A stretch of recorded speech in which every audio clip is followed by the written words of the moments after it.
Did you get a chance to look at the video, Doug?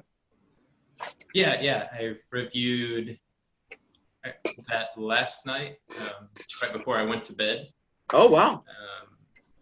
It's funny that what you brought up was the death of your divorce, or kind of the metaphor there. But when I was browsing books the other day, based on the Dewey Decimal System, there's divorce. Then right next to it is end of life care. And, I don't know if they're related or not, but I call that synchronicity.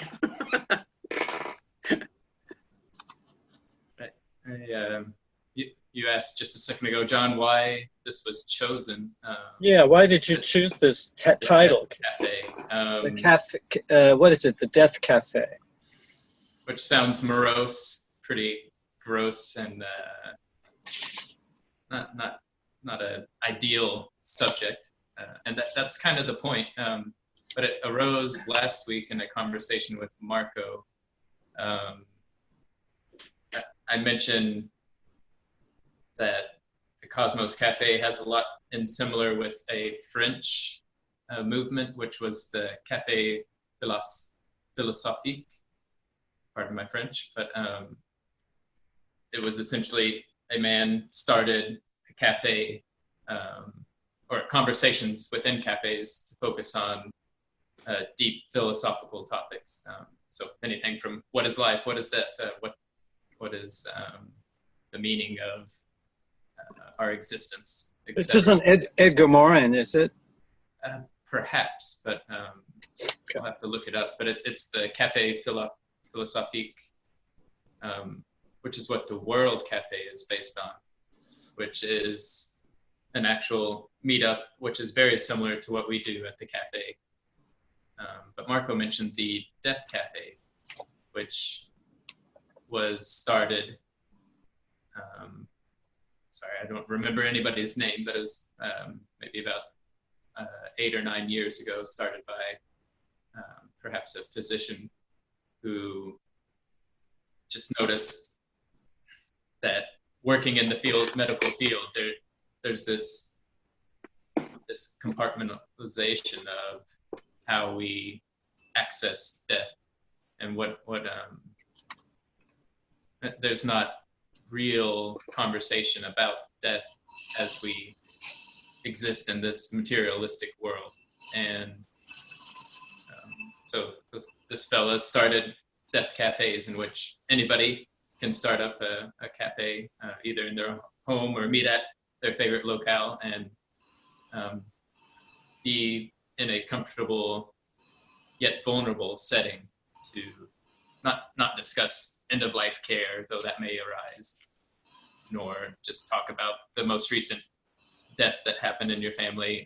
It was kind of a positive spin. And I also noted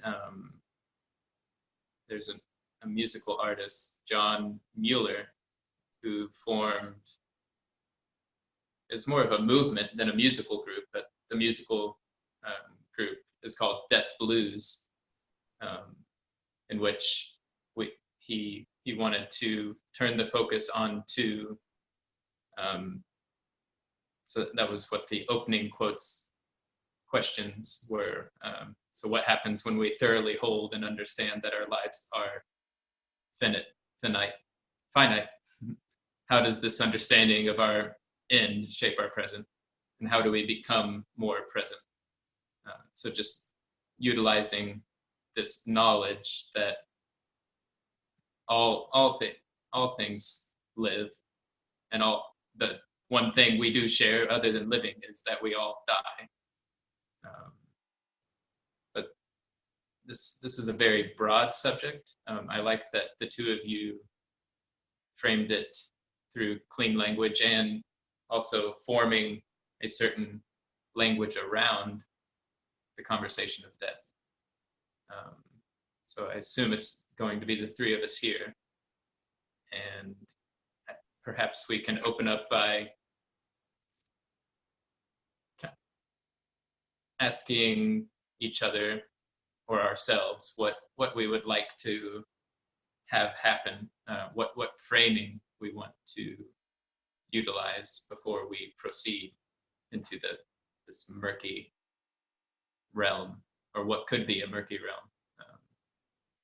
Like I personally don't want it to get too personal, or sharing of stories of personal experience of loved ones dying. It needs. I know John posted a video about near-death experiences. We're all interested in the Bardo realm, in the liminal zones, and where we can go with that. So, see, you'd like to say something, Michael? No, I think you laid the groundwork. I really like the fact John and I had our little hour and 20-minute talk about it. I thought that it was really, really effective as far as the two of us sharing a certain, like he says, a kind of clean language, or cleaning the language around it. I enjoyed that. Death is a very important topic to me in the widest, from the very personal to the widest spectrum. It has played a big part in my growth. So I'm kind of game for getting into the play and tossing around. Because from my Zen point of view, I'll just put this out here. Zen talks about when you sit on the cushion, die, die, die. And there's a reason for that. So that might come up, but that's part of my influence. I'm also influenced by a certain individual, just to be upfront, Stephen Jenkinson's, who has written 2 books, Die Wise and Coming of Age. He worked in what he calls the death trade for 25 years. He's Canadian, and he has an amazing indigenous storytelling way of actually engaging this subject. So I'm looking forward to it.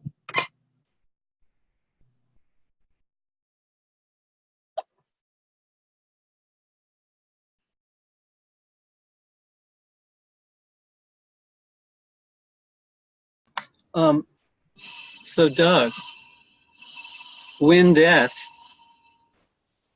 is there anything else about that?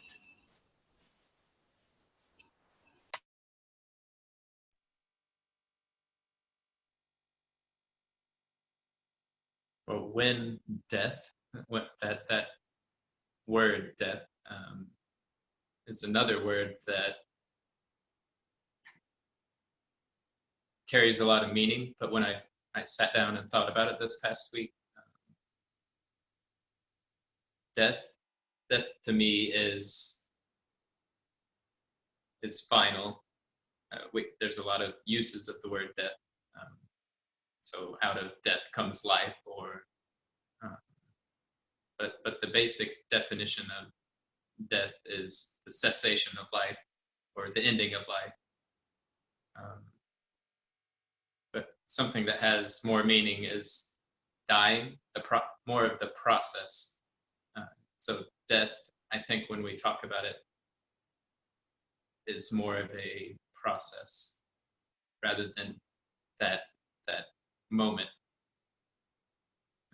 which death can be that moment. But I think what we talk about when we talk about death is the process and the cycles that bring us in and out of life.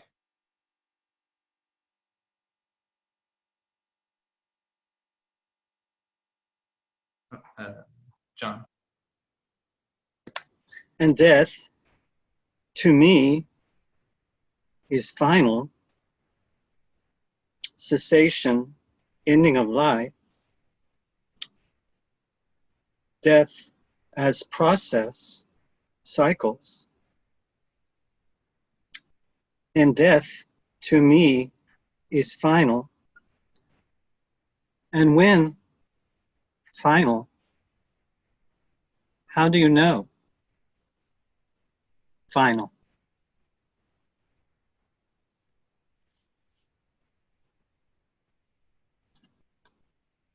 and maybe I'm speaking for myself rather than collectively, but final is something that can, it can't be final, really. I had concern before about Aristotle's final cause, that nothing can be truly final. Even after we die, something lives on, whether it's in memory or the decay and decomposition of our body back into where we came from. So maybe define death and find the final aspect of it would be for a human, for me, would be the cessation of consciousness. And it's one of those questions we cannot fully answer. We can only speculate about.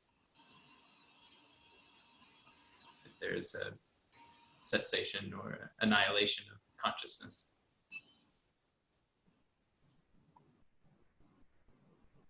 And a cessation, an annihilation of consciousness, and something lives on in memory and where we came from. We go back to where we came from, and it can't be final. Nothing can be truthfully final.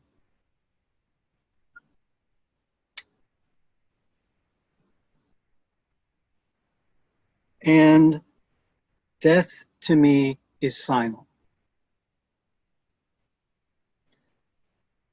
And when nothing can be final, and death to me is final, what kind of me is that me when death to me is final, but nothing can be final? So that me recognizes the paradox. So the word, we need to do death to death, the word death, because according to my theory that I'm developing right here, there is no death. So for death to be final is for death to not exist.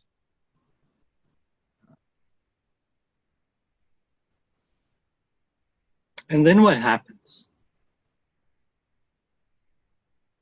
Then we go on living. And is there anything else about that, going on living?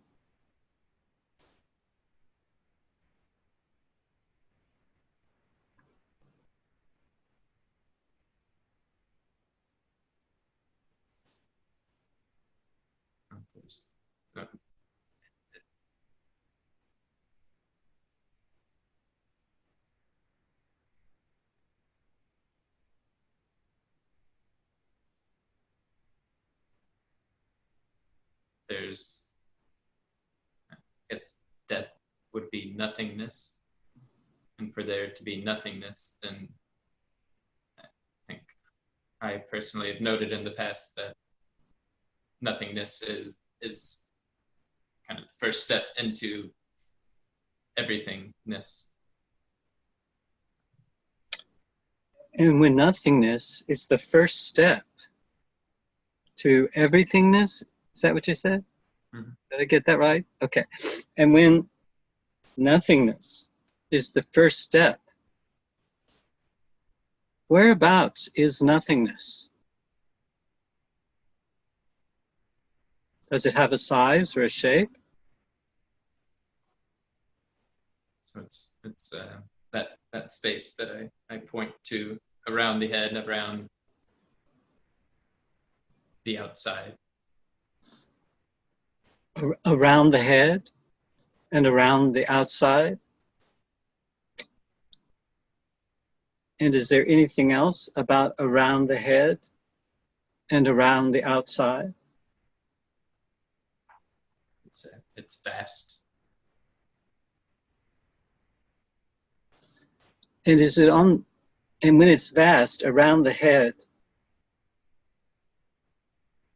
and first step, whereabouts is first step? Or, excuse me, what happens right before first step?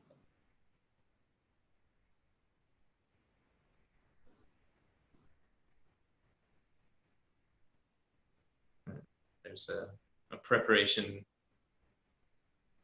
for that state, for that first step, which gives life to the cycle.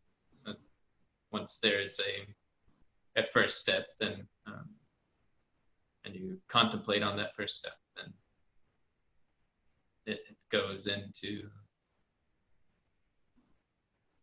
that cyclical motion. And it goes into that cyclical motion. And a preparation for that state, first step, gives life to cycle. And what kind of preparation is that preparation for state, first step, which gives life to the cycle? It's an accumulation of all things past. It can be a remembrance.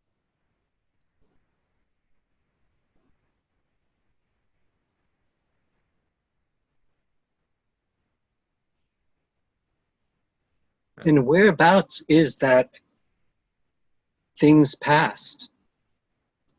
Can you point to it? That was a strange experience. I had a double experience of, well, I wanted to speak, but my voice kind of trailed back. And then I had a headspace trailing back, almost like a chord. There are dots on the chord. And a chord, and dots on a chord, and a voice trailed back, and a head trailed back, and a double experience? Is that, I'm sorry, did I get that correct? A double experience of voice and head trailing back. And dots on chord. And is there anything else about that chord?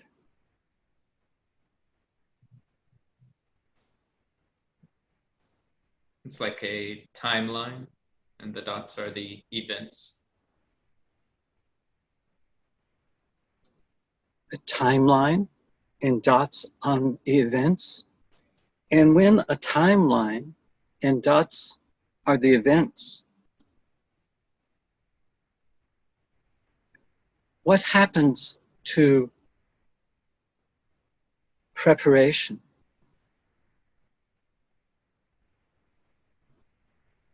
For first step. It goes on ad infinitum. And it goes on ad infinitum, and dots on chord and voice and head back there. And is there a relationship to all of that and cycle? Yes. So that first step, if it was for some reason the first step, even though I equated it with death, it's aligned with the body. Then so all that was the past remembrance, and then there's the future projection that cycles as well. And at some point, much like a rainbow, so the second half of the rainbow is never visible. I think that goes into some sort of unconscious realm for me right now. Ah, and second half of the rainbow is never visible in the unconscious. And is there anything else about death?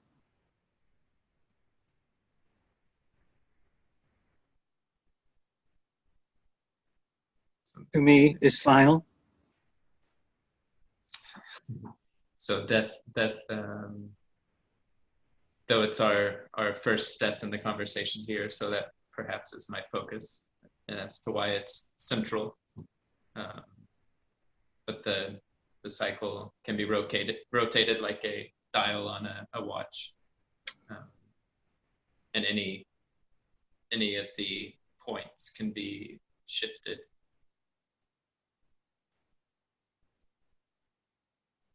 And a cycle, like a dial on a watch, that can be rotated. And when a cycle and a watch that can be rotated, whereabouts is that watch when it can be rotated? Does it have a size or a shape? So it's continuing that cyclical double rainbow motion I mentioned. A cyclical double rainbow? Correct. Is that a good place to pause? I think so. Okay.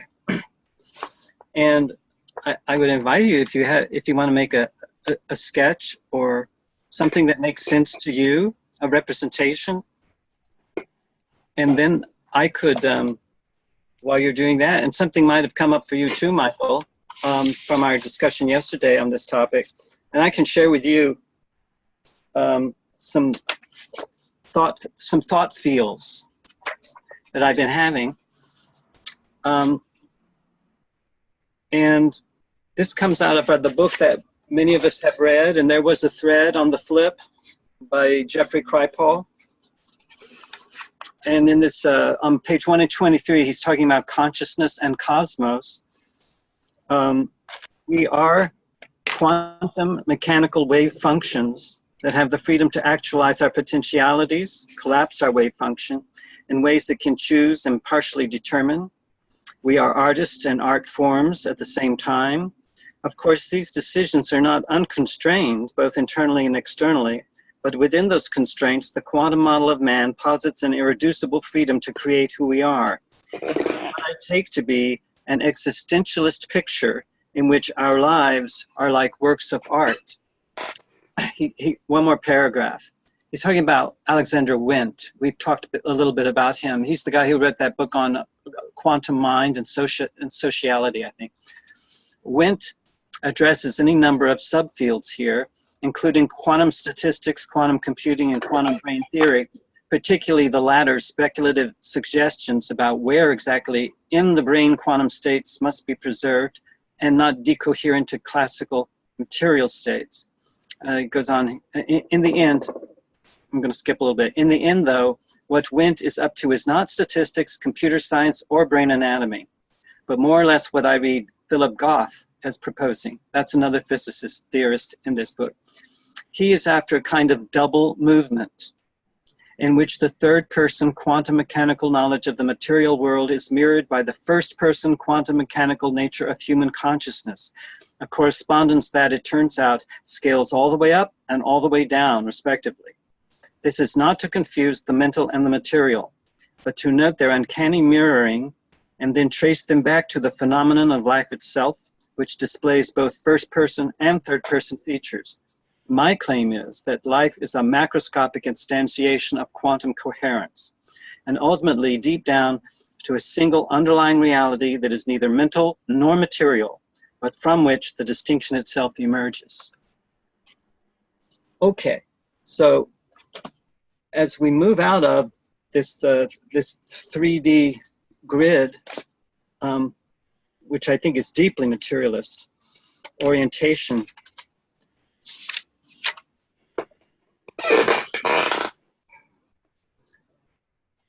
in which death is final, which to me is a incredibly absurd formulation. Makes no sense to me whatsoever.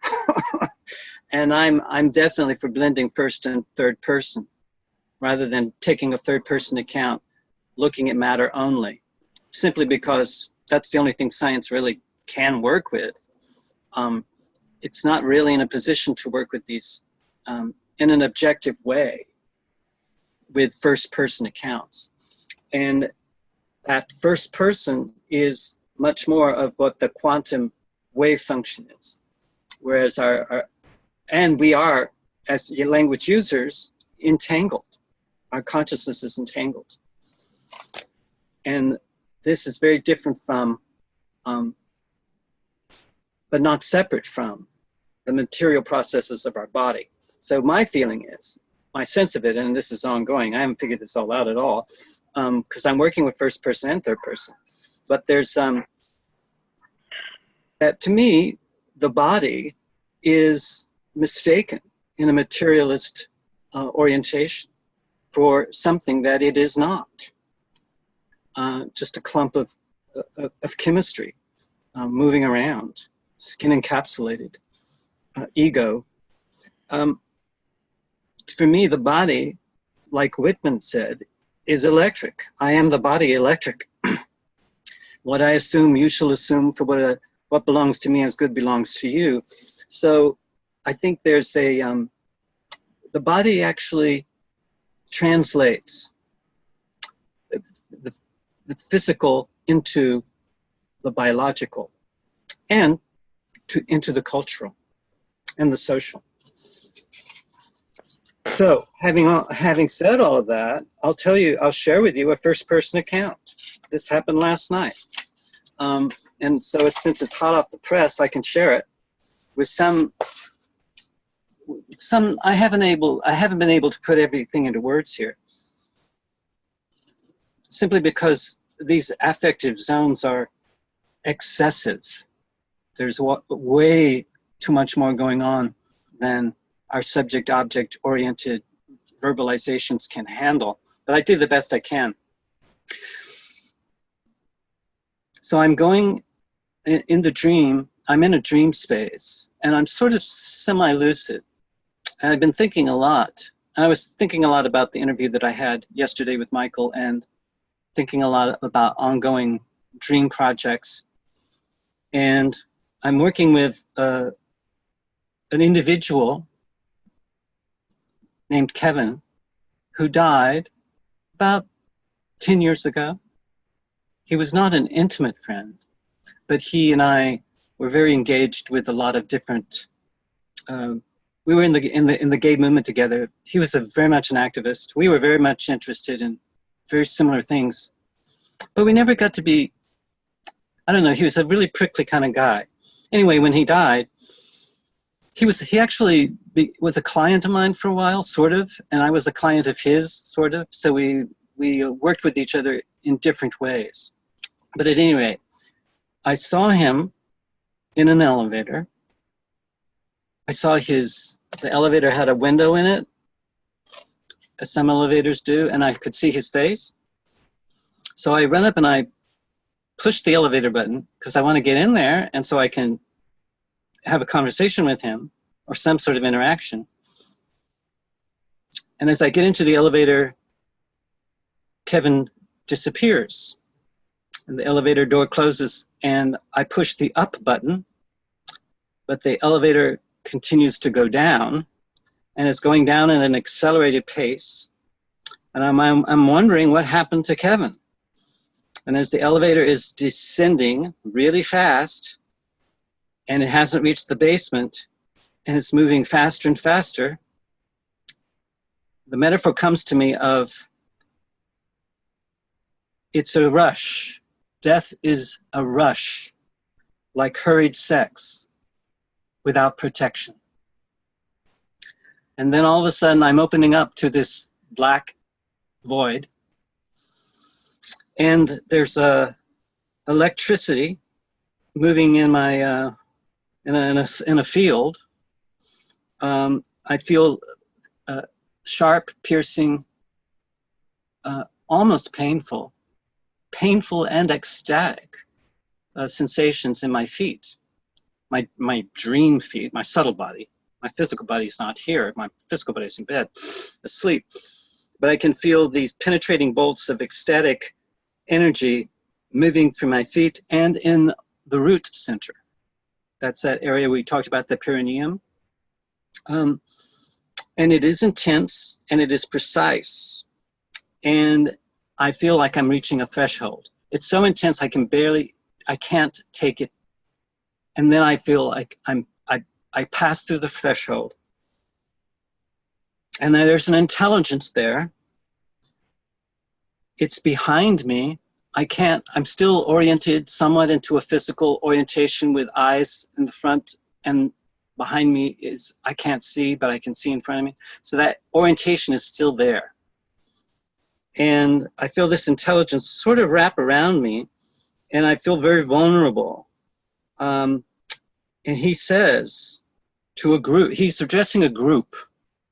He says, he, meaning me, is a worshiper of Baal, B-A-A-L.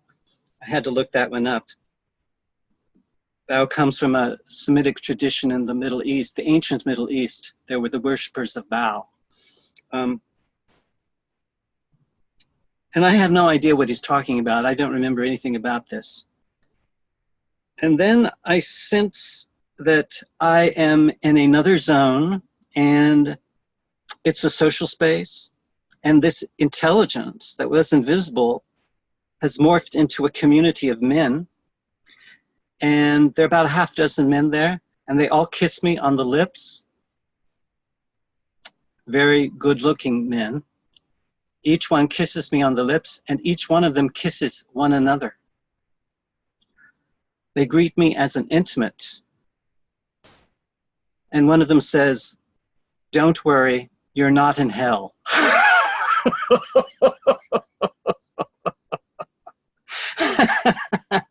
Which I thought was very ironic. And then there is very little need for words. There is no fixed ideology. There is no hierarchy. These are companions that love and accept me just the way I am. And they accept each other. There is a blend of the erotic and the super sensual. This is way beyond anything that could be registered in the physical range. There's a whole lot going on here that I won't go into. But I noticed that there's one beautiful young man. He's dressed in purple robes, and he has a very elaborate headdress. It looks quite exotic. And I asked them, "What do you eat? What do you drink? And what do you do with waste matter?" And they all look at me like, "Oh boy, is he in trouble?" They all look at me kind of like with sort of like, okay, we're going to have to reprogram this man because he's still caught up in this earthling kind of biological setup.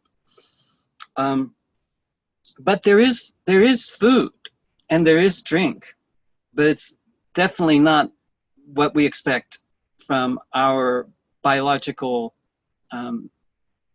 setup. It's very hard to describe. But I have to reorient myself in this ecology of mind, body, emotion, in this other realm that I'm in.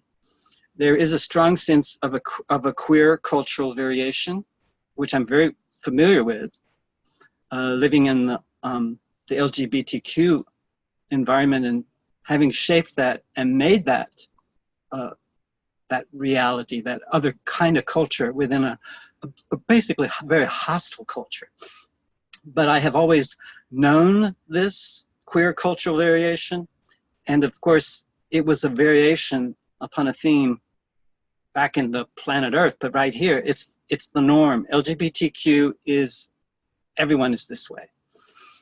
And I've never felt at home on Earth, but I feel totally at home here, what was alien there is the norm here. And I'm drawing, this is a picture of it, a very poor.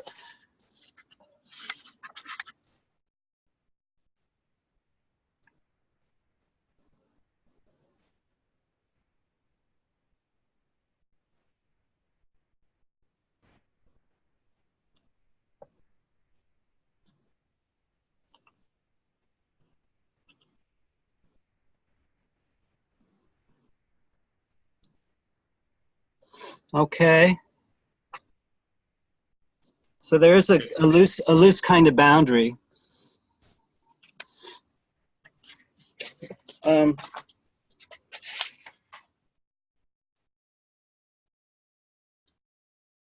thank you.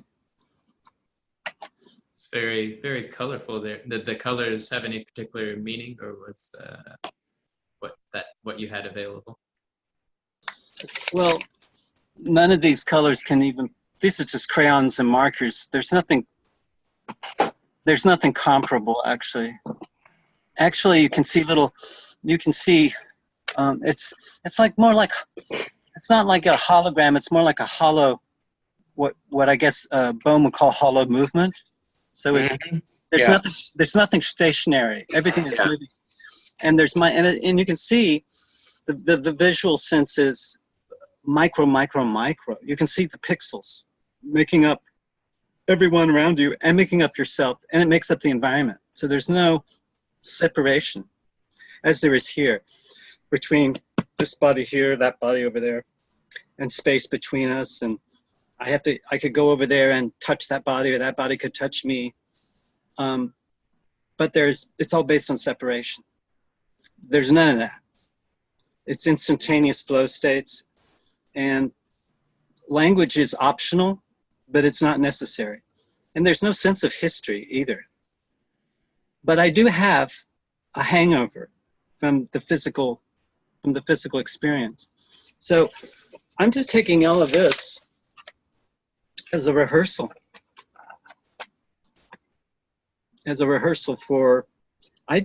From my perspective, death is whatever you want it to be.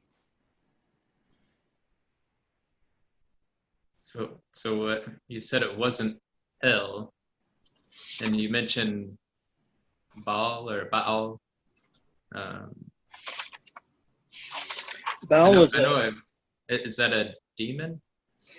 Baal was the worshippers of Baal were attacked by they were the Canaanites. They were the Canaanites, and they were the Hebrews, and there was lots of different tribes which were hostile to one another, and they all had different kinds of gods. And Baal was a god, the god of the Canaanites. He was a fertility god, and he was the monotheistic god of the Jews, Yahweh, Jehovah, whatever you want to call that god. There will be no other god before me. And that was very much lots of tribes that affiliated or organized their social behavior around some sort of god. Baal was one of those, in the ancient Semitic tradition, he was one of those tribal gods. But there's also a strong Gnostic feeling for me of sort of occult societies, small groups gathering together, kind of cultish and kind of cults. And of course, during this period, there were cults all over the place, especially in the late Roman era. You're talking about when Gnosticism was, the Manichaeanism was coming from the Far East, and there was the Platonist movement that the Greeks were bringing in. So we saw like a hodgepodge of different philosophical traditions and interacting with cults and early Christianity. So I sort of got a sense of all of that. So I was surprised though when he said that Baal, that he was speaking to the group. He's saying he is a worshiper of Baal. I almost felt like that intelligence, which morphed into multiple humanoid figures, seem to have more of a sense of that than I did. But that's because I think that there's that we contain multitudes. There's more than one of us. We're doubles. I think we're triples. You know, we may not be. It may be hard to talk about numbers here.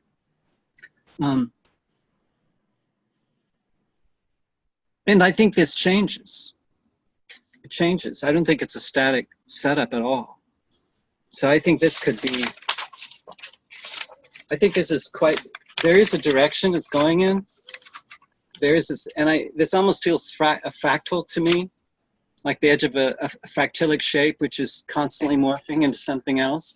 And so that we are no longer becoming what we were becoming. And anyway, it's a different kind of ecology, that's for sure. So I don't know what the relationship is between this and Earth yet. I feel like as an Earthling, there is a part of me that is an Earthling that's very much engaged in language and the body mind and the constraints that we have here, and to work with them creatively. I feel this is much, much less constrained, but I still think there are constraints. I don't think this is total freedom yet. So I think this, the paradox for me is there is no freedom without constraints. So I think that death is final. I would just challenge the materialist worldview that death is finite, that we are finite and we all die. Strikes me as counterproductive. Doesn't match my experience. I suspect it doesn't match many people's experience. Doesn't even match your experience, Doug, the one you shared just now, even though you're the one who brought this forward. I think it's, I think we're living in a kind of mass hallucination produced by this kind of amnesia. You know, and of course the Pentagon and if you look at the history of this, it's a very long, complex history, but it's basically positivism, it's scientism. And it's really hardwired in us at a very early age to think this way, if we want to be legitimate at all. And I believe there's been an underground movement. It's been going on for a long time, and it breaks out, erupts on occasion. And I think we're on the brink of something like this happening right now, where those Gnostic voices are coming back. So anyway, that's my spiel. I hope that it's some use to somebody here. Thanks. Yeah, I need to take a break for a minute, and I'll be right back, and then I'll say my piece. Okay.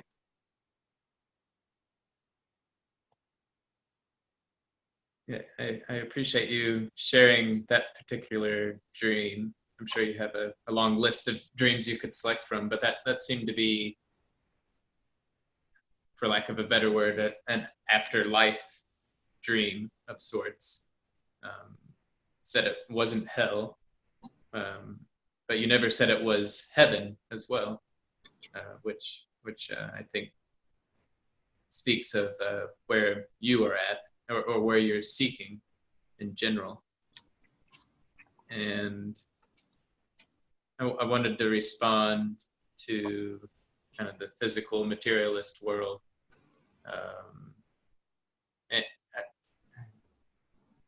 It was posted on the forum that Bridget Burke, who I haven't met directly, but she's been one of the editors for Metapsychosis, which is another word there. Metapsychosis, I assume, is a play on words with a metempsychosis, which is that liminal space, that realm of in between life and death, or after death. There's that space. But she recently started a podcast series called Just Don't. It's based on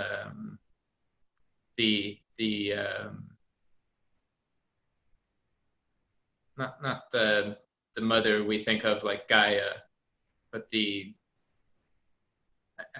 it's not the bad mother or the evil mother. I can't remember the term right now that she uses, but it's the dark mother,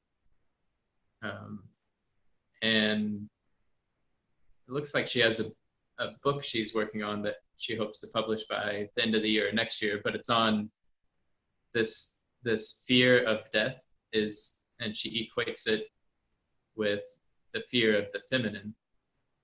And it was about an hour-long podcast that she did, but there was maybe a 2-minute section somewhere in the middle where she discusses this concept. And what I'm gathering that she's working on, or I'd like to hear from her at some point, is this fear of death is equated with the masculine drive towards immortality. So you can think of people like Aubrey de Grey trying to seek out the extension of life, the annihilation of death, biological death, so we can live on. But she's equating this materialist masculine drive with a fear of the feminine. So this fear of death is because we're unable to process the feminine side of things. But I don't know too much about that personally, other than I can intuit what she's talking about. And I think that goes right along with all these, the medical system at large, trying to extend life, not respecting the natural cycles of how death plays its role. So that's very interesting to me. Well, I think it's challenging. I'll have to listen to that podcast. But I don't know what her relationship is to classical Newtonian physics. It is not, I'm quoting again from the flip, it is not for nothing that mystical states are routinely described as illumination, enlightenment, conscious light, uncreated energies, and so on. I really cannot stress enough, although I know it will generally not be well received. I strongly suspect that mystical experiences of light and energy are experiences of light and energy from the inside, whereas the physics of light and energy is mathematically mapping light and energy from the outside, that inside-outside split. Such states often express themselves through dramatic, non-local, anomalous phenomena, like experiences of eternity or no time, and the immediate knowledge of objects or events at spatial or temporal distances. Such states often propose two levels of truth, a conventional or exotic level, and an ultimate or esoteric level, much as physicists today make a two-domain distinction to discuss the differences between classical and quantum features of reality. So I think there are lots of feminists who are working in this area. Karen Barad is a physicist, and she is working with something called intra-activity, which I think may be very interesting. Maybe working with, the quantum, just the way Wint is trying to work with quantum and sociology. So and we're all going to have different mythologies. And I think it's Bridget Murphy, isn't that, what's her name? Not Bridget Murphy. I'm sorry, what was her name? Burke. Bridget Burke. Bridget Burke. Bridget Murphy is someone else. Yeah, I think that I'll have to listen to that closely. But I think that the fear of death is, I'm not that afraid of death. I don't relish dying particularly. It's very painful. I've witnessed many people in that process, and I've taken care of people. I've emptied a lot of bedpans, held a lot of hands. I've been with persons at as they've made that transition. I'm just saying that I don't think that's I feel like we all have our mythologies, but it depends on how fluid you want to be. I mean, I take on a mythology, I take it off. I put on another one, take that one off. I don't have a whole big investment in, they're all stories and collections of stories and motifs. And as we start to morph, as we start to move, I think, towards death, it's, to me, kind of arbitrary what in the world we're talking about. Since we have right now, due to our technology, near-death experience, there's an explosion of these experiences. And it's very hard to sweep these anomalies under the rug because so many people have these first-person accounts. And they are able to report certain things that throws a lot of this material grid into, shines a sort of, puts a focus on it. And I think we're just probably in the first stages of unraveling this sort of Newtonian 3D grid that we're locked into. But there's a whole lot more going on than that. And I think these anomalies are actually becoming more and more comfort people have around these anomalous experiences. I think the podcast that I find most interesting is the Weird podcast. And there was an interview, I think many of you saw that, where Jeffrey Kripal had a discussion with the two of them on that podcast. So I think they're good signs when we're putting these weird stuff out there into our public discourse events, and that those who have amnesia for these experiences, they may start to remember them. And if you have recall, and I have recall that started when I was about 5 years old, I have tons of notebooks packed where I've recorded. I started my dream journal when I think I was 14 or 15, and I was studying Jung at that time, as well as who's the guy who wrote Doors of Perception? He's the guy. Yeah, he said the brain is just a valve, a reducing valve that tones down the cosmos so that we can have this 3D experience. But it's not inevitable that we can overcome this setup and have a whole range of experiences. But there is some peril involved because, there's a consensus reality, I think it's a real negative trance state that most people are hooked into. But it doesn't stop me, and I know there are lots and lots and lots of people out there who are having these experiences. So where it stops, nobody knows. So I have a real hard time with the idea of death is final.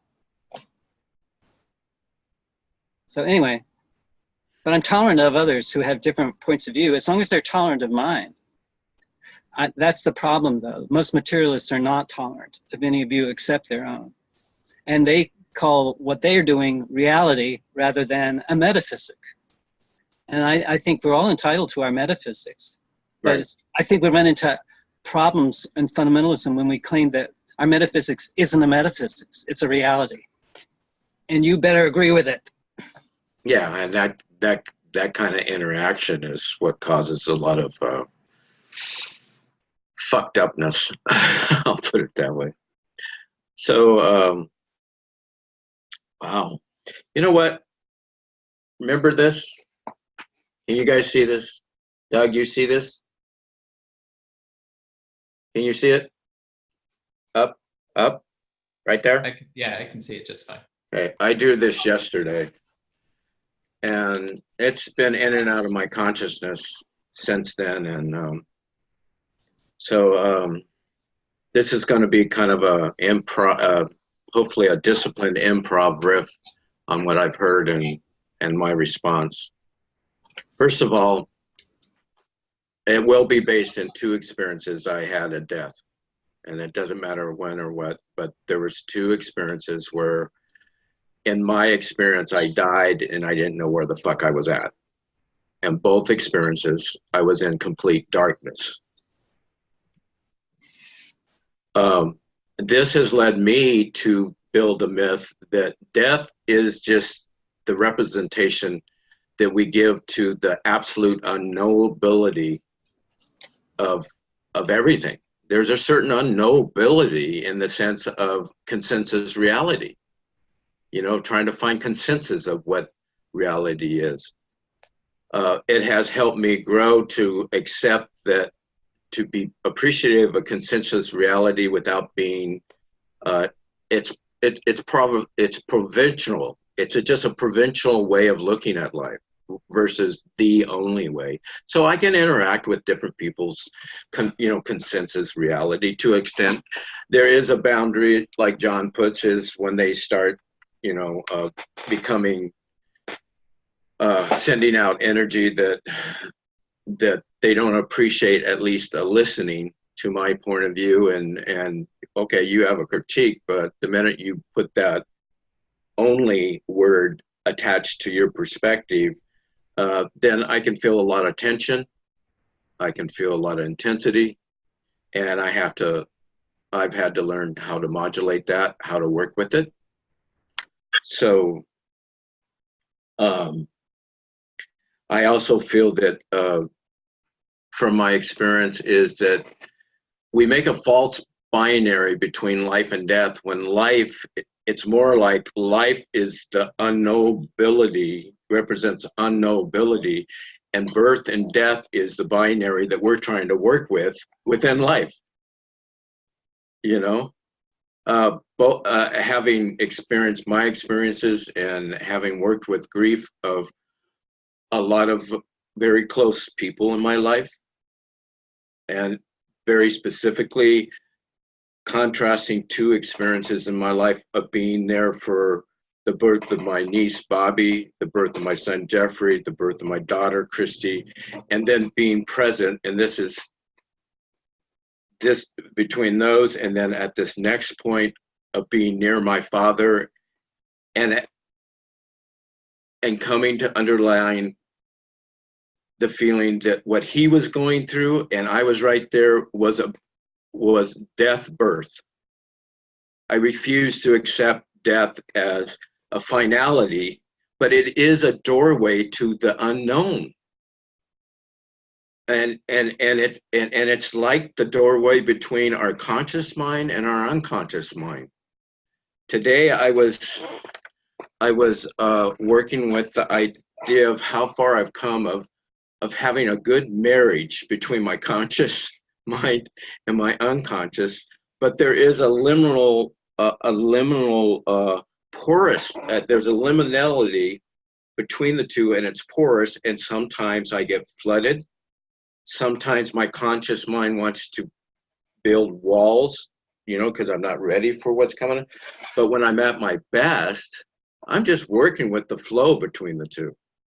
And that's what happened since yesterday. I've been working with the flow between the two, befriending the flow. I'm very much, will probably state unequivocally that when you understand there's an interdependence between the two, then there's a need, me, to befriend that. But I had to go through a lot of deconstruction, a lot of demythologizing what people had given me. Some of it was good. Some of it I still take, like, certain archetypes that I think that help me work with that flow. Right now, I'm just in a place of working with the archetype of the healer more than the warrior, the king, or whatever. The lover is definitely not there, because I don't know, I just lost my testosterone, I guess. So this word death to me is a doorway into working with the fear of the unknown. And I agree with John, if you see it as a fear of the unknown, there is a certain fear of dying versus death. because there's the process of walking through that doorway. And yesterday, my first response was about my divorce. And that's very metaphorical in the metaphorical family of what I'm talking about. I anguished through that process of walking through the door on the other side of the unknown of what was my life going to be like without my wife, Kathy, the mother of my two children, and how it changed the dynamics, especially with those three, but also with other friends and family, and just totally impacted me of dying, the anguish of having to die, what I had come to cling to, that I want my family to be together. I want to have a good family. I want to achieve. And I had to die to the notion of achieving that. Through that death, through walking through that unknown, I have given up attachment to ideals, but I still work with possible ideas to express how I've had to relate to Kathy, but especially with my two children, to be a father as they entered into adulthood, as we were not one family. That has been an art form, and it has been a death.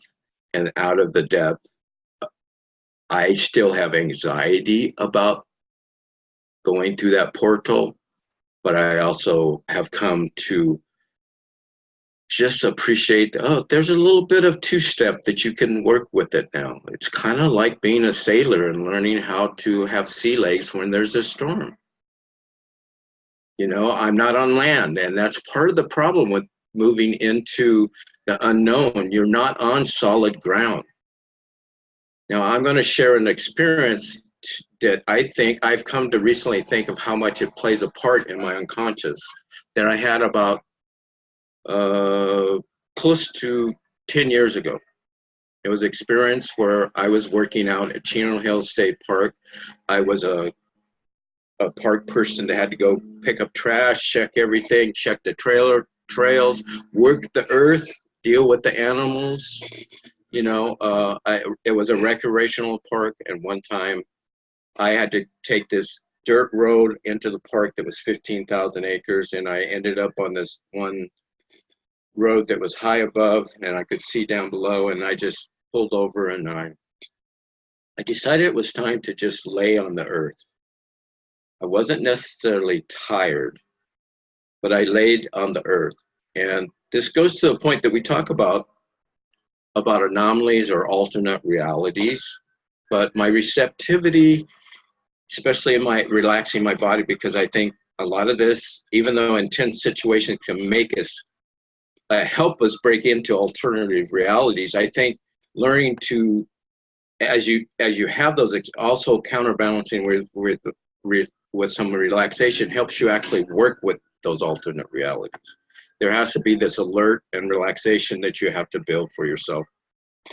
Well, I laid on the earth, I closed my eyes, I opened my eyes, and I closed my eyes, and I was the earth, experiencing like the moonshot of it. It's in nothingness, and yet it's being held in something I can't see. Now, part of my brain knows scientifically it's the gravity of the sun, you know, but that mystically, or in my heart, it was just a release of and a willingness to feel supported in something I can't see, and sometimes I can't even touch. And that to me was a type of working with the portal of the doorway of death into the unknown. I was at a good place to relax into it and be receptive so that I could experience that. And I had no clear intent to do that. I just had an intent to lay on the earth. And I think I was spoken to by the earth. The earth spoke to me. So that's my take on death, I agree with John. I think that the word scares people. And the word scares you because it does represent, in the most raw way, of total darkness and unknowability. And that's what scares us. And trying to be open to that is fucking scary. I agree. End of story. I'm done. Thank you, Michael. Yeah, I appreciated that. And what I like about what we do here, not to say that others in the future or in the past couldn't reach where we reach. Your connection is intermittent, Doug, a little bit. I mean, it's coming in garbled. My voice is kind of crackly. Yeah. Okay, I might. Can you go back where you started? Because I wasn't sure what you were saying. Is it a little bit better at this point? It's strong. Yeah, it's stronger now. Okay. It was just an appreciation for the group we have here. I imagine if this was an actual Death Café in which we had people meeting up, it would end up being more about this materialist kind of focus, end-of-life care, which is necessary to talk about. Sure. If not legally, but Emotionally. Emotionally is a good word. But this equation of the fear of unknown goes along with what I think Bridget Burke in her podcast was talking about. The fear of the feminine is also equated with fear of change, which I equate with the fear of unknown. Right. And in your story, just the way you told it, I experienced. I think you mentioned it once before a while back, and maybe yeah. This time I actually felt that I was placed as a component on the earth. Nice. Going into the earth, and then when you mentioned the sun and gravity and that vastness in space, it's very. Yeah, I was relaxed and alert, I think you said. So, yeah, relaxed and alert. Yeah. I appreciate that story. I'd like to just share my lifetime mentality of death, maybe just to please do. Give a more flesh to who I am when it comes to death. In the sense that it never really had any meaning for me. The idea of death, the way that attending funerals or the way people mourn for that. I've never felt just a profound sadness for the loss of someone.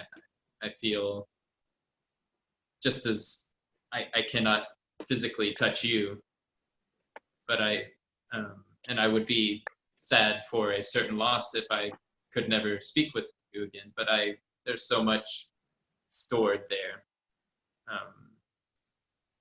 So when I could never relate to death. It's never been something I've ever feared. I like John said, it is more of a fear of the process of dying, especially if it's a painful death.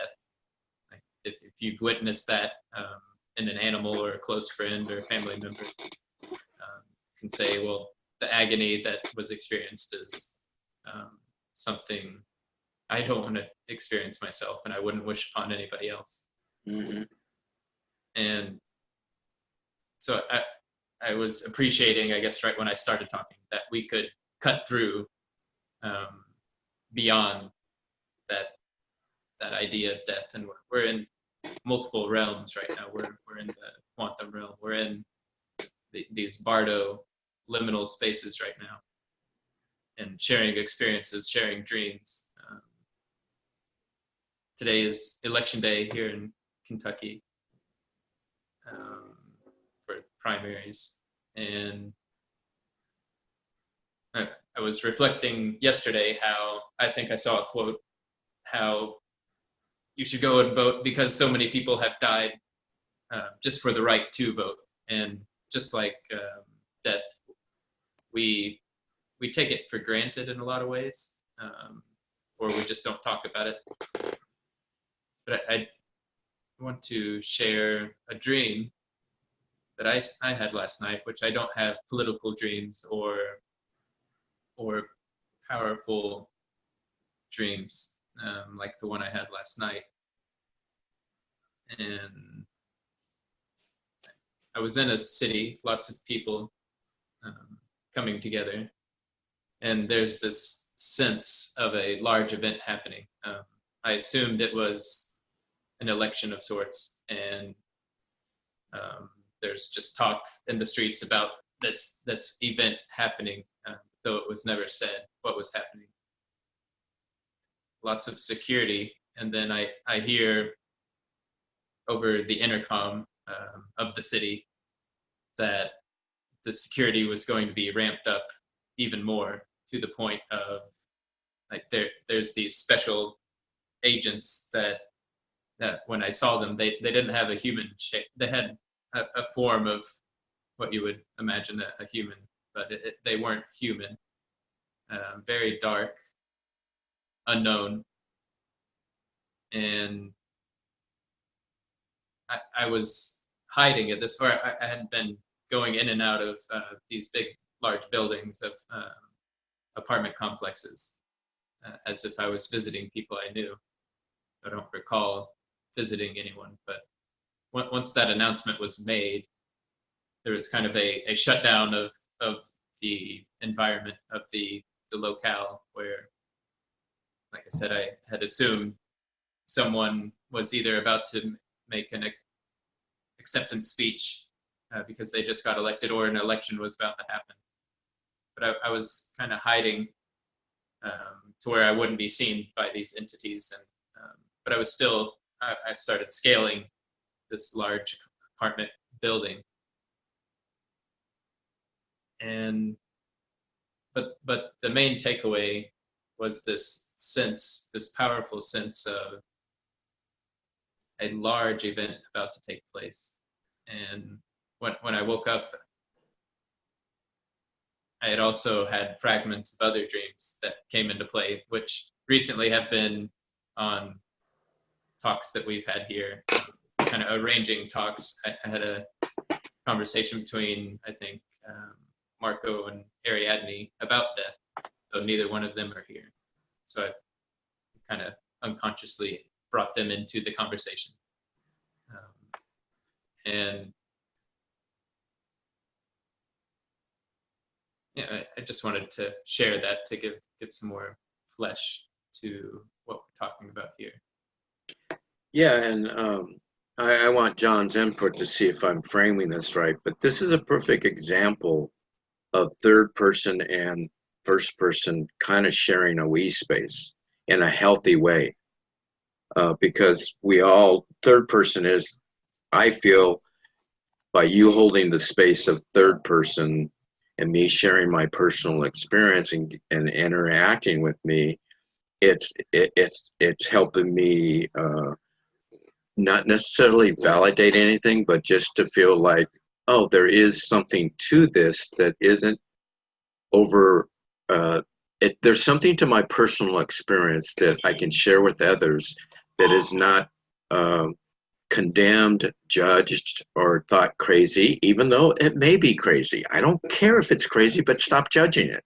You know, most scientific discoveries were crazy at the time that they discovered them from the consensus reality. And so I like the way that we're actually working with the third person perspective of you guys listening and hearing what I have to say and you know, feeding back about my personal experience. And I do, and it creates a we space, but I do think both scientific materialism and fundamental religion does not want to really work with personal experience in an open way.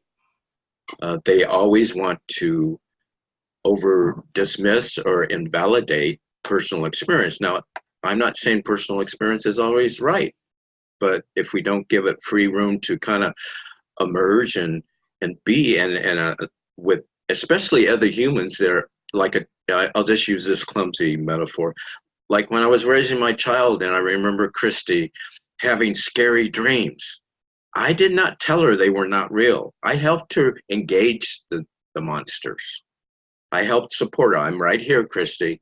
I did never dismiss her feelings about monsters, because that was, I knew it was important for her to feel validated that that was her experience.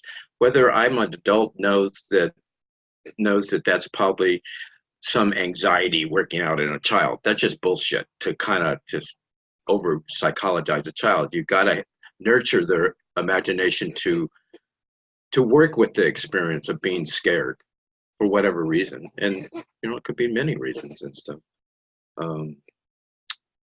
So I like what we're doing. I do think it's a third person, first person experience, and it creates a very, to me, I always feel a safe we space, even if it's virtual. There was something else I was thinking about.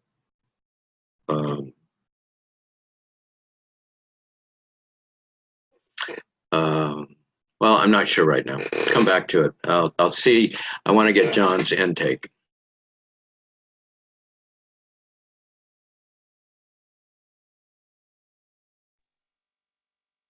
See, he grabbed a massive book off the shelves there. Well, it's all nourishment. It's all nourishment if we know how to look at it.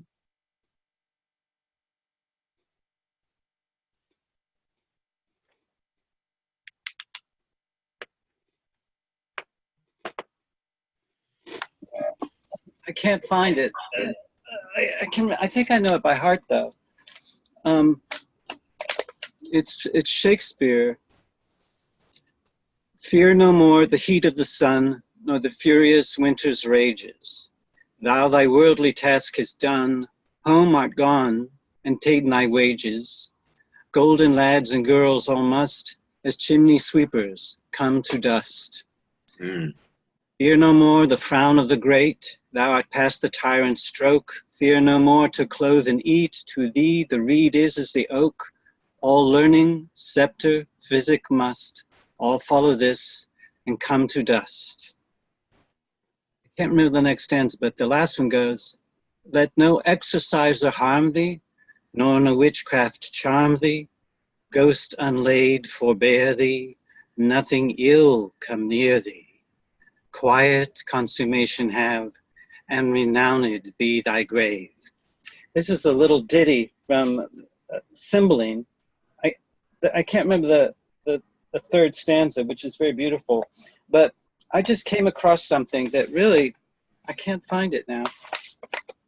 Oh, I thought this was horrifying. I found this little brochure. It says, the biggest thing in Shakespeare is coming to New York, and it describes how they're going to translate Shakespeare's plays into a contemporary modern English. I thought, what a horrible thing to do. Yeah. Who wants to hear, yo man, what's up? Hey Romeo, hey dude, what's going on here? I mean, I can't think of anything more stupid. But how could you put something like quiet consummation have, and renowned to be thy grave? How can you put that into contemporary English without fucking it up? I mean, to me, the pleasures of reading poetry, any kind of poetry, especially poetry that was written 100 years ago, is because it doesn't sound like contemporary English at all. No. I can get the rhythm, I can get the feel. Fear no more the heat of the sun, or the furious winter's rages. Thou thy worldly task hast done, home art gone, and taken thy wages. Golden lads and girls all must, as chimney sweepers, come to dust. To me, that just, I get the vibe, Mm-hmm. No matter how archaic the language is. But I think, I do think, and you mentioned reading yesterday, Michael, in our conversation, and I think you had seen something that TJ and Doug, we had gotten together and were doing a little cleaning language around. The EST magicians. Right, the Eastern Standard Time magicians. And how reading is as a way of going into alternative alternative ways of knowing, for sure. And I think that, you know, whether you're reading poetry or you're reading prose or you're reading drama or you're reading history, you know, you got those basic metaphors and stories and you know, rhythms, and language has a kind of feel to it. I mean, if you hear something that that you may not quite get it, but on some level you're registering a vibration or a resonance with, or some affective zone. So I think that the reading is I think one of the chapters in here on symbolism. Oh yeah, that was a beautiful chapter. The symbols in between. Yeah. So what we're doing in these little clean language exercises is, I think, working with the metaphorical landscape of the person, and right. and getting into the perceptual space, and how language is perceptual. It arises out of our percepts, and then our concepts and our percepts interpenetrate and change and shift, and it's very vital. It's very fragile and but sort of durable at the same time. But also, John, I think, and you kind of point to this, it's working with the effectives of the flow between the cognitive, you know, the cognitive and the precepts.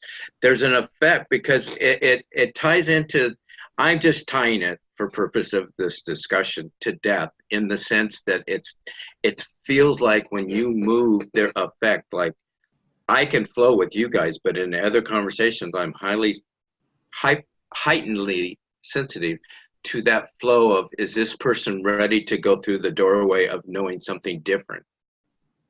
You know, am I ready? I mean, I don't want to put it on everybody else. Sometimes I'm not ready. But there is an effective part that I think that is a skill that we need to work with without giving up the perceptual or the conceptual. That it's like the effect is it's first felt.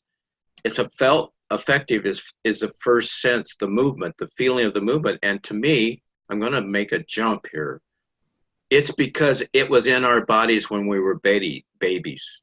Our nervous system was going on feel and touch, you know, feeling, touch, but that feeling of movement, the kinetic aesthetic was part of our experience as little children before the sense of sight or anything else. And our nervous system was responding to in certain conditioned way that could label it as, no, I don't like, yes, I like, just in the simple binary terms.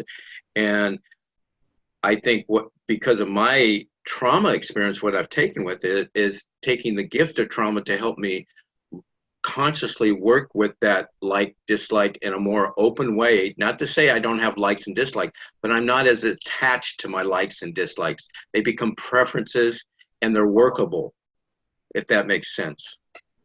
Sure.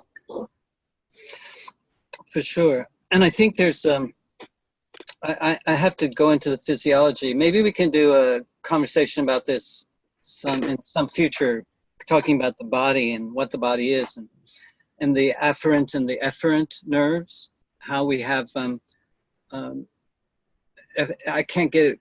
There's the outside and the inside is all, we're all programmed. We have networks of nerves that go outside and inside.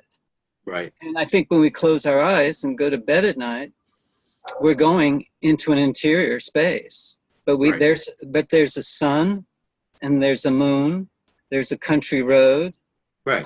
There's light and there's dark, there's body sensations, there are others. And where is that happening? Yeah. Certainly not in my head.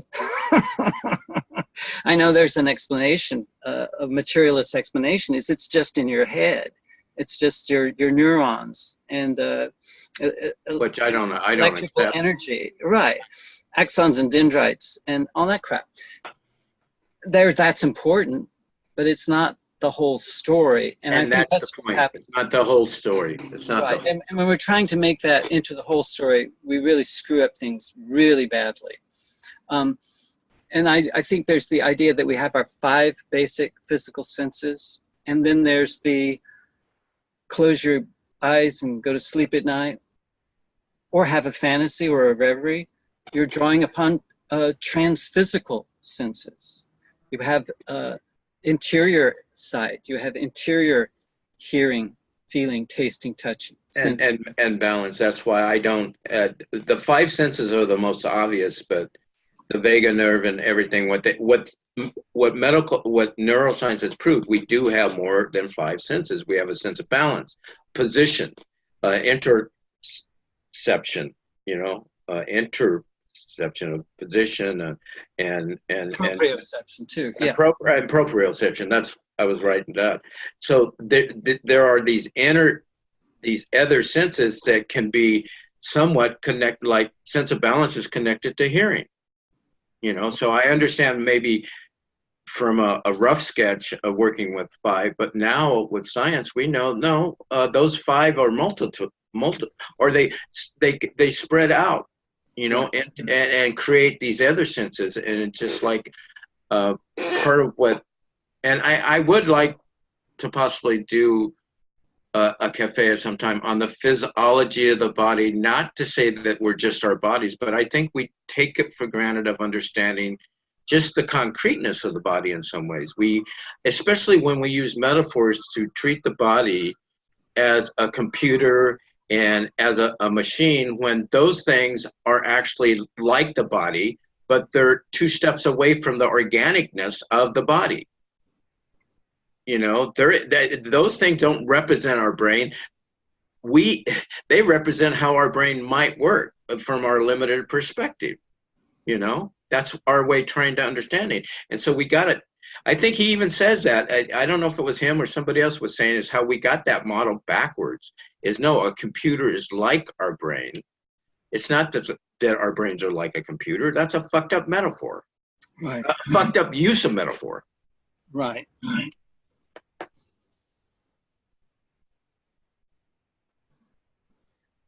And I think, I go back again. I think one of the things with death, especially the way we think about it, the way we've been conditioned about it is that it represents the reality, the unknowability of the fact we are not solid entities. We are made up of energy and matter. And there's a porousness. And we have a hard time accepting that. And I have experience of, I'm here to tell you, it's hard. Yeah, I just worked my way through it. That's all. Well, I haven't worked this out yet. I think others might have done better at this than I have, but I don't think that, I think these subtle kinds of experiences have an imprint on the physical material. I agree. It's not just a one-way communique. No, it's not. There are multiple different ways of communicating, from the field to the field, through the energy centers, if you want to use that, or through the logical levels that Bateson was using. There are different ways of cognizing this. But I sense that, if it's a flip side of the same coin, the material should not be confused with the physical, and the physical and the material are different, but not separate from the subtle. Yeah, exactly. And then and I believe that there's an experience in the subtle realms of a memory of the physical. Sure. That you then can actually influence, because I've gone into subtle realms, big cities. Mm-hmm. They have computers there. Mm-hmm. They have architecture mm-hmm.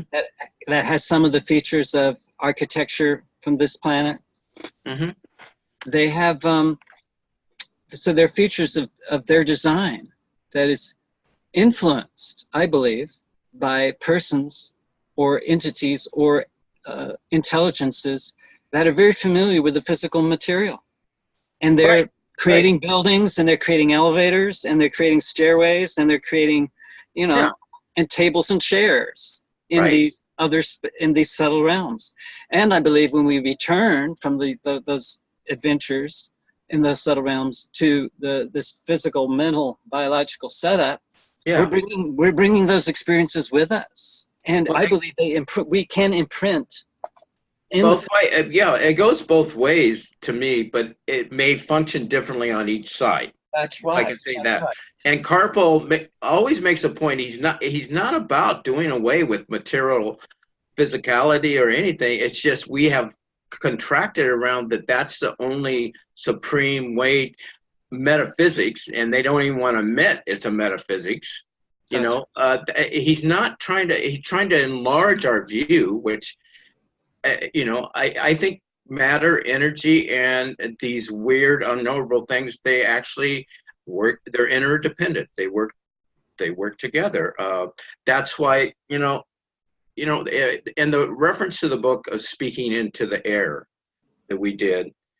One of the things I liked about him is, in terms of our metaphors, in terms of media, is working with the elementalness of the physical and the material in such a way that you're actually going from what might be called the Newton, you're including the Newton, but we're living in an age of quantum of how to work with these elements. It's like when you use the word subtle, I'm thinking of how that is different in me, using the elemental metaphors for me of going from a rock to a fluid to air. You know, each of those are different subtle states of, we can say matter, but I know that there's more than just those matters. But it helps me not to stay in one metaphor of matter is just what is solid. right. Right. That's just the way I process thinking in terms of elementary, and then understanding, that science, and I have I just have an intuition of how those, or I use those, because I've read a lot of science. Maybe I've also just have an intuitive sense of how scientists are trying to use metaphor to actually talk about things that's hard to talk about. That's right. Just as poets and Just as poets, yeah. Or even the ordinary person, John. I mean, yesterday we were talking, and I used the word immaturity around how difficult it can be with some conversations with people in the street. And I'm not going to take that word back because I think it's representative of the dynamic. But I work or do my best to work from a perspective of that even ordinary people are in the midst of trying, whether they know it or not, maybe this is just I'm projecting, of trying to find the right words for their own experience. You know what I mean? And I maybe I'm drawn from my experience, and that's why it's projected, because I've spent a long time on a journey of being confident with the power of language and how I use it. And fortunately, I just had enough interest and intensity I'm going to get this right, or better, do it better than I've done it, and stop getting frustrated when people do call me, they don't appreciate how I'm trying to articulate. Oh, in my little brain, John, look at me. John, in my brain right here, I'm going, fuck you. And not necessarily saying it verbally.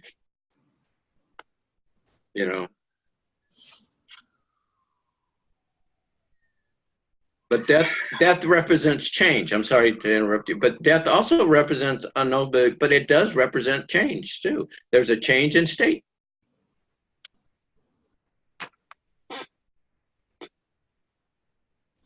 I think what you said about one side or the other side. Yeah.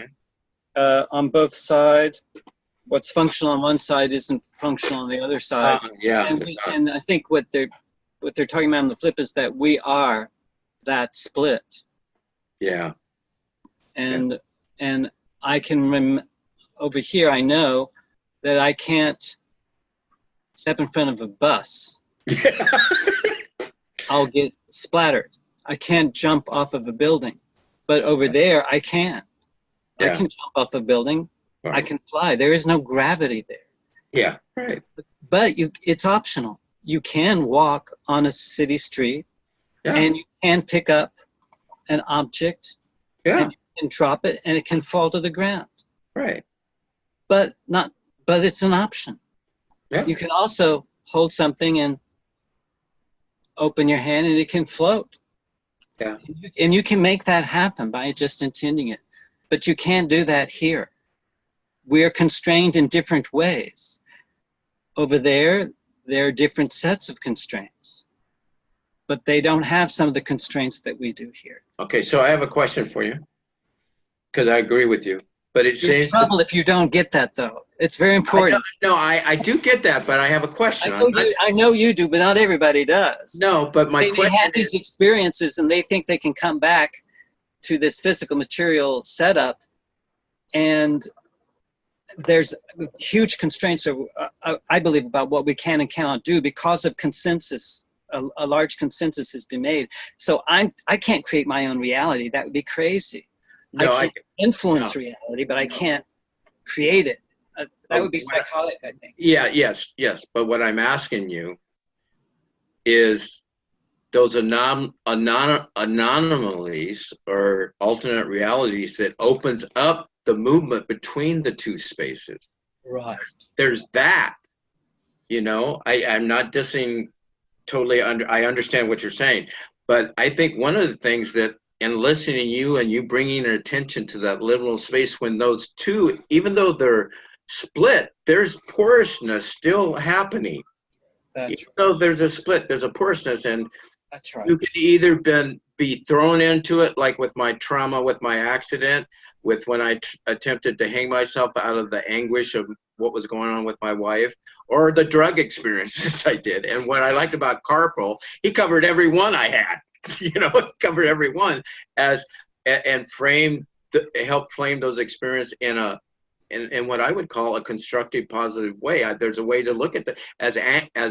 As painful and ugly they were, there's a way to also find some kind of that side of, there can be something, there's something good in this if I know how to look for it. Right. So my question is working with those anomalies, or when their porousness between that split happens. Right. It seems like you do a lot of talking about that. Is that fair to say? Yeah. I think there's a real fascination with the language games I employ on this side. Yeah. On that side, I don't need them because everyone's telepathic. Yeah, so language is sort of unnecessary unless you want to bring something back to this realm. Okay. So that's my frustration when I'm over there and they're doing something much more like song than like speech. Yes. They communicate more musical than we are. And they can just zap you with a tone. And you go, oh yeah, I get it. Right. You're vibing together. But I've often said, could you say this in English so that I can remember it and bring it back to the other side? Right. I understand. And they will. They can accommodate you sometimes. I remember asking this really big, she was gigantic, angelic being, and she was speaking to me in these tones that create all kinds of vibratory responses to me. And I said, can you speak to me in English so that I can remember this? So when I go back to the other side, I can recall it. And she says, and she was black. She was this big black angelic being. And she said, you've taken this God stuff way too far. It's time for you to be a human being. Great. Dance, sing, have fun. I said, okay, I think I got it. And so I remember that. But I also remember that she is just a product in some ways of my own limitations. These entities, these intelligences are so much more vast than we are. They have to tone themselves down. And use your own imagination, I would assume. That's right. They use my vocabulary. Yeah. So there's this, on both sides, what I'm hearing there's like English as a second language. Right. It's Well, this whatever language as a, we're trying to learn how to translate, like you emphasize, between the two worlds. that's right. And it's easier, they're more accepting, if what I hear you, of trying to listen to your language than on this side. But no, they just, I'm going to just rant. People get so attached to their particular use of language that they don't even appreciate and listen and just let somebody say it the way they need to say it. You still might agree with their points, but stop demonizing them because they don't talk like you. That's right. And that's one of the reasons I need to use clean language as a methodology for my own, getting out of the way of another person's communication so that I can just pay adequate attention to what they actually say rather than to what I heard and interpret in my own idiosyncratic way. If I can just put that aside and just explore with them in a relational space their own language. Which you did with Doug. Which you did with Doug at the start and with me yesterday. And it doesn't mean that for me, that's much more aesthetically pleasurable. Okay. Than having to interpret what another person is saying to me in the haphazard way that I do. It's certainly more enjoyable if another person is asking me clean questions about my experience, that then I can figure out what that experience is in a relational field with another person, so that we both can release ourselves into what is idiosyncratic about each of us. We're very weird. So from your take, and we're trying to make ourselves normal so this other person can understand me, which I find the weirder I get, I'm realizing I'm a hopeless deviant. It's getting worse every day. Mm-hmm. It's just a waste of my time and their time trying to make this palatable. So I can be released, I think, from a lot of problems socially if I have a tool where I can, okay, let's just work at the metaphorical level here. And let's just turn all of this perceptual stuff into symbols. So and then we can actually draw a picture. Yeah. But let me ask you a question though, because there seems to be, even within me, times that when you're doing that I'm tense and I'm frustrated with the questions. Do you pick that up as far as the person receiving your way of working with language, of being, and it may be just because, like I said, John, people don't understand the power of language, and when I've noticed when you ask people question, not you, but I mean anybody asks another person a question, depending on the mood they're in, they'll take it as an interrogation. It's okay with me. It varies from person to person. This isn't the only way. There are many other ways, and we're doing. We've been experimenting here with quantum poetics, and some people are very interested in focusing and working with poetry. Different ways. Do you understand what my point I was making? How people do you pick up the vibe that people get frustrated even when you're trying to do with good intent, work with language that way? Or are you able to sense people that are receptive to your method? Well, it's a method that comes out of a kind of tradition. Okay. It's a hypnotic tradition. Okay. It's using hypnotic language. Oh, okay. It's trance-inducing. Okay. And for people who have a discomfort with trance states. Okay. Okay. Then that's usually happens when they start going into a trance. That alarms them because they've been told, don't go into a trance, except the one that I'm in control of. You watch my TV program, you watch my YouTube channel. Those are all trance states. We're in trance states all the time. That's what I was pointing to because it parallel to what I was saying of how I like to work with people language, and I want to be open to their language and have this free flow. Well, if I ask a question, not necessarily a clean question, but a question that I want clarification, just clarification, sometimes people might, that's stupid. Why are you asking that question? Well, I think it comes from being queer, from being gay. And Thank you. I'm gay in my heart. I'm gay in my heart. No, but when so many people are assuming that you're straight, and they talk to you about gay people as inferior, and then you tell them, I'm gay, and then they go, oh, well, that doesn't make sense to me. It's very, very offensive that people walk around in their bubbles, thinking they know everything and making their assumptions a reality. And there's lots of people on this planet who have very different ways of being set up. Yeah, I got a lot of people that think I'm gay just because I'm queer, in the sense that I'm interested. This is the way I'm using it, John. I'm queer in the sense I have a broad interest in a lot of things, more than normal. Right. In the margins. Right. So I think everyone has, our minds are entangled because we are language users, and I think the more sensitive we become to the idiosyncratic responses that we have, and how can we turn that into metaphor, those ambiguous feelings, percepts, those qualities, and does it have a size and a shape? Where is it? How do we then turn that into metaphor? And then when we have a metaphorical landscape, there can be relationships in that metaphorical landscape which are isomorphic or share the same form as something that's going on in their physical material world. And that's the difference that makes a difference. It's a translation. That's right. Yeah, it's a difference. It makes a difference. That's what I'm hearing, John. Doug, you were going to say something. I heard you. Well, a lot is going through my mind right now, and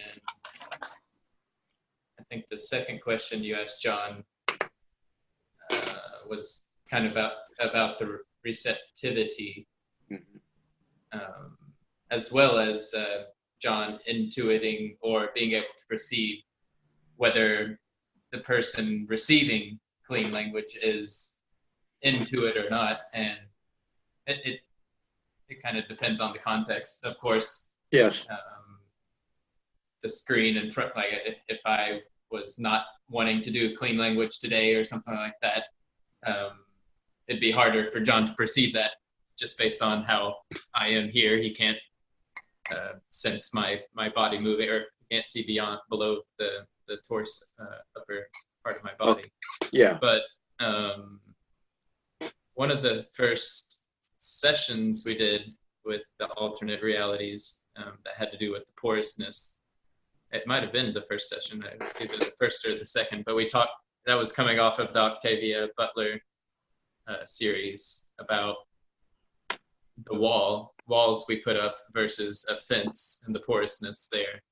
So yeah. I was reflecting on not only from dream state into waking life, what we can bring back from the dream state, or what we take from waking life into dream life. That's right. But also that border we place between each other can be a fence or a wall. And we're very porous right now, though there's always going to be holdups of language is the theme we're talking about right now, and simply receiving the word in the way it was intended is hard enough with the amount of words we have to take in. It is. And I was also thinking of Bernardo Kastrup and his idea of mind and reality to a certain extent as this dissociated identity disorder. Yeah, which can be perceived as each individual. We can connect to a certain extent, but once we're back in our own mind, there's this boundary, this forgetting, and that's a metaphor right there. Which, without having read his book, he talked about that on the Thinking Aloud video cast, and it made sense. It kind of clicked. It's of course one theory out of an infinite amount of theories that have been made about reality. But his is one that I hope to explore at some point. But just that metaphor, he also used kind of the one player playing a two-player chess game, and you switch to the other side, and you have to forget what's going on just so you can play with the pieces and play the game accordingly. But he also equates not just with human minds, but nature. The leaf outside your window on the tree blowing in the wind can be a part of that dissociated identity that we don't fully connect with. Would that connect, like your story of the earth? Yeah, I was just going to say that. I was going to bring that in. Like, yeah, you melding into the earth is intuiting that there's no mental material explanation for it. Or you can try to develop a theory of why you had that experience, but it was an accumulation of so many thoughts that were roaming in your head, along with your stance in that vast field. The time of day, maybe it was a nice warm sunny day, or it could have been a cold winter day and you were reflecting on the past. And there's so much that goes into that one moment, and then something just takes us, zooms us right into this. Yeah, and I'm probably reacting to the word just up front, dissociation, because even though I'll try to be a little bit flexible with that, but interesting enough, with all these states that I explained, I've never experienced them as disassociation. I've experienced them as just the only word I have, an enlarging. There's an enlarging of who I am. I haven't totally. There's definitely, I'm not as attached to an ego, a me. Right. There's an enlarging of reality. I don't. Right. Help me understand. In the sense of, at least from what I understand of what he was talking, he was using it. That's kind of the materialist worldview of. Okay. We're dissociated. Okay. So, as we've noted, we have a porous, flexible, queer outlook on life that can be open to such. Yeah. We're not in the realm of diagnosing our mental state as disorder. Yeah, like I said, it's probably a little baggage with that word disassociation because of how much it's been psychologized and not used as a. I can understand it as a function, but when it's psychologized as a mental illness, I have problems with it. Well, one of the things that I'm thinking about right now is when you show that picture of the black dark spot and the red around and the different colored stars and the yellow. Yeah. And the permeable boundary and the pissing down. Yeah, you remember that. and the anguish that's dissolving. Yeah, right. And then wanting that to die. Yes, right. Yeah. I doubt seriously that would ever have been communicated through our normal ways of conversing. No, you're 100% right, Tom. That's right. And it was a gift from the interview by you. And I know you much better now than I did before that interview, because I'm in rapport with your metaphorical landscape. And there seems to be a flow the other way too. I just want to acknowledge that. That's right. And then I can open up my metaphorical landscape, as Doug has done earlier in this call today and has done in previous calls. Yes. And I can see Doug. I ask a question and I can see by his response. I don't know what that response is going to be, but I can see where he's locating in his perceptual space. Right. The cosmic theater event that's happening to him. Right. Right. That is filtered out by our conventional discourse. Oh, most definitely. And that's my intention here, is to enter into the deeper rapport with the symbolic, Yes. with the articulation of the symbolic. Yeah. And I believe that's what's in here. And this is, I believe, moving into a quantum sociology. Because when we can share this stuff, our symbolic representations of these anomalous experiences that we can't share in conventional language, then I believe we start moving into something that's more quantum and more where we can appreciate the hybrid nature of our consciousness, that it can be both physical, material, and subtle, all at once. And I believe we could get better and better and better at tracing these imprints and re-imprints as we move on from one side to the other side. And remember the split. We aren't split anymore. Right. We're unified. We're unified. Right. What would happen if many people started to experience a split and it wasn't a split? Right. It was something that they easily could go through and not have amnesia for. Well, what's interesting about this, what your process is, and this is the language I'm going to use, because I do a lot of walking in nature, sometimes you need to backtrack to go forward. Right. And backtracking into symbology and myth has actually made my mental rational more flexible. That's right. And it's also with that, it's also made me less constrained by it, or less what's the word that we've used? Made it less. It's made it more efficient, not deficient. Yes.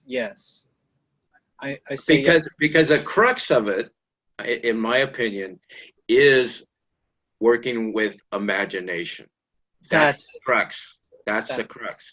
And that imagination is you know, I just associate it with William Blake. And I know it was in Whitman too, but poets and deep visionaries with the imagination. I'm just, in my humble way, trying to work of appreciating the visionaries' use of imagination. With, I think Kripal was trying to, how can we work with that in a practical sense? And I mean in the best way, not in, you know, an authoritarian way. That's right. I think that's a food for thought for maybe a future conversations, but I think it's the imaginal realms have an objective component to them. Yes. It's not just subjective. No, We're not just trapped in our little solipsistic bubbles. We can share at much deeper levels than we are currently. And that's where I'm intrigued by this, because once we enter into the metaphorical, I have never met anyone who isn't a genius already. You will see and hear and go, oh my God, I can't believe this person just said that. It's amazing.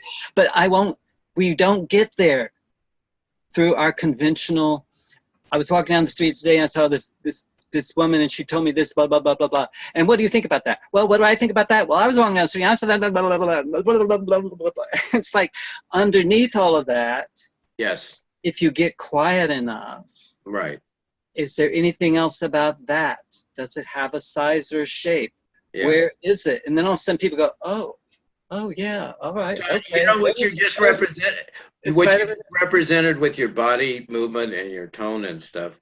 And you're a dancer. We become a dancer. Yeah. You become, and it's also, there's a lightness that's not based on vision. It's based on a sense of lightness, of weight. And then, okay, I'm going to be persnickety. Then you can play with the conventional people. That's right. And you can love them at a deeper level than you could if you weren't.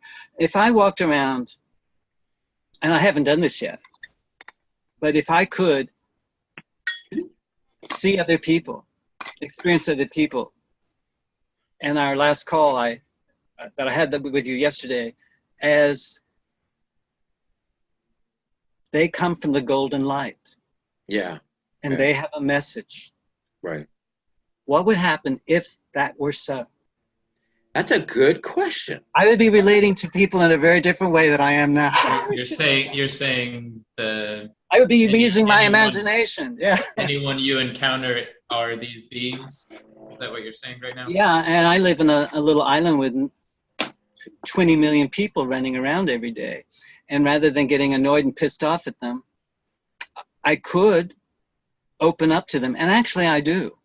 And you know what the really weird thing is? It's totally nonverbal. And someone, a total stranger, they'll get it. They'll go, oh, you know, and I can enter into much deeper rapport. And it's almost totally with no direction necessarily. With no direction, the rapport is just what's happening in the moment. That's true. It's much more of it's much more entering into imaginal spaces with people and listening to their conversations and having a kind of double experience. And then you start to realize, you know, we are quantum. Yeah. We're walking quantum fields, and right.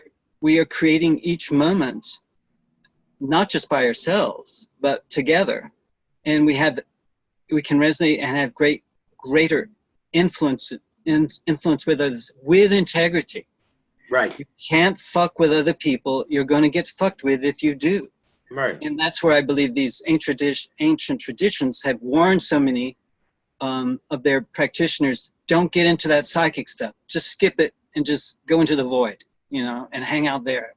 I reject that. I think it's an overstatement. I think that's not where our creativity is. Yeah, but I think it's a good warning level, you know, of the power that when you do get, I think there's a certain legitimacy without buying into it, if I can say it that way. One of the things that you are expressing that called to my mind is a quote by Rumi. The light comes in through the womb, our own wound, the light. So riffing off of kind of what we're talking about, to the best of my ability, I do kind of have a way of, to the best of my ability, not all the time, I agree, of just honoring there is light in everybody, but sometimes they don't even know it. That's right. That's right. And that's genius to me, because everybody has that spark of light in them. That's right. But, you know, sometimes, John, I'm sorry, Doug, do you want to say something? Yeah, I believe that's what we're talking about, and receiving the other.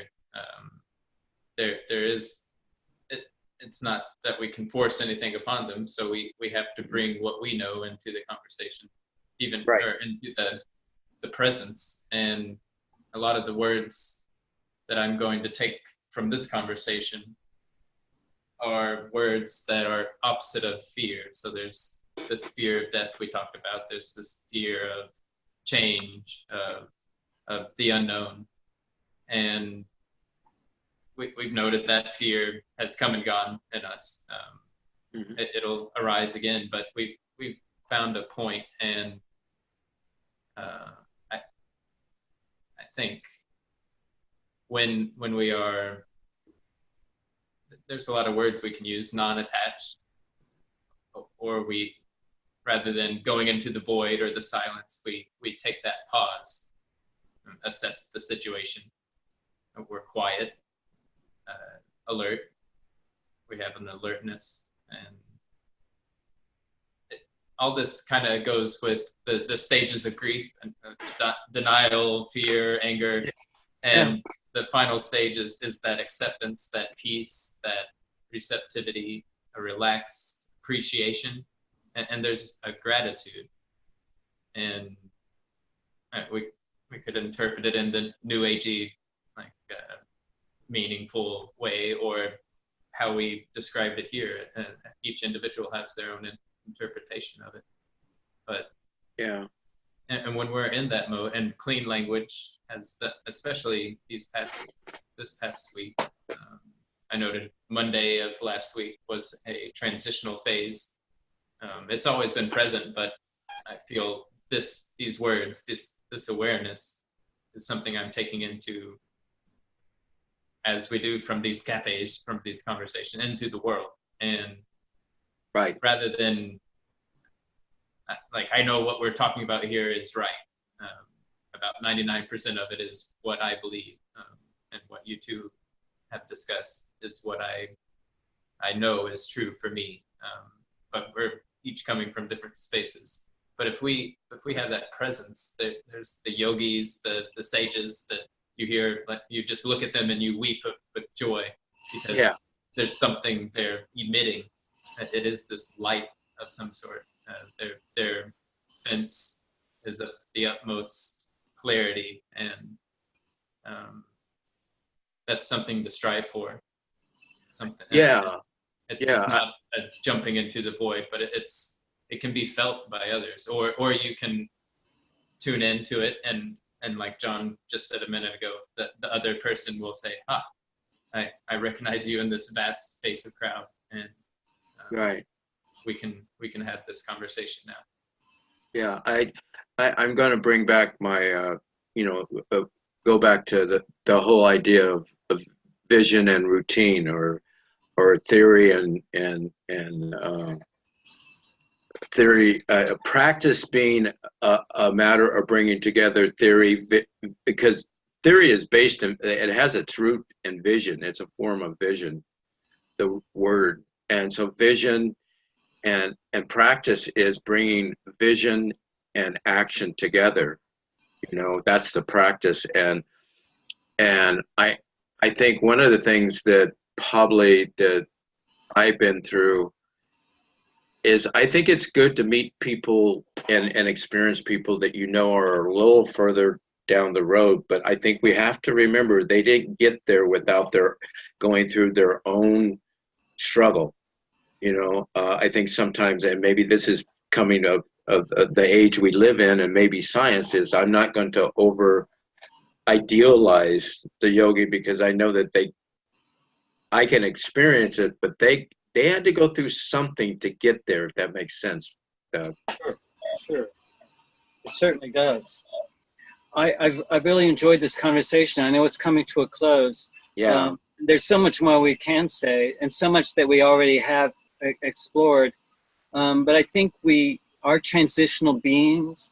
It's often very messy, and I don't think that's going to change anytime soon. Our discourse events are just very complex, and we're under constant. I'm revising just about everything every day. I'm saying, and I think these archives that we have here are sort of frozen they're not going to change. And I can review them and I realize, I've changed a lot since then. Exactly. A conversation I had a month ago or a couple of months ago. And I believe we're going through these transitions together, and we can point, hey guys, a transition's happening, let's pay attention. And then I think when we get through that and we didn't decohere, but we maintained our coherence, and that's a big step forward. And the transition becomes a dance rather than a struggle. That's right. It's kind of, using a metaphor, choreographers are there to help the dancers learn a dance, and there's struggle learning that dance. That's and what I like about what you just said, and what I like about what Doug said and everything is, at least for me, keeping in mind we are transitional, but we can learn how to dance that transition better. That's right. That's Not perfect, but better. And we can be tolerant of each other's intensity levels. Yes, right. Are maybe very different from mine in this moment. Exactly. But a few minutes from now, my intensity level will be different from theirs. So, yeah, you're in New York. You're going out on the street. So I think we can create scales. We can scale this, and I believe that this is our evolutionary. There's evolutionary pressures for us to do so, or otherwise we'll just default into this very bland, no intensity kind of polite zone, which is boring real fast, and I think we need to negotiate that. And you won't stay there in that bland position. Something will fire you up. That's right. That's right. Okay, well, this has been a very enjoyable conversation about death. I am alive with death. Death, where is thy sting? Yeah, where is the sting? Here, motherfucker. Love you guys. Take care. See y'all next time. Thank Bye-bye. you all. Bye-bye. Thank you. Thanks, Doug. Bye. Bye.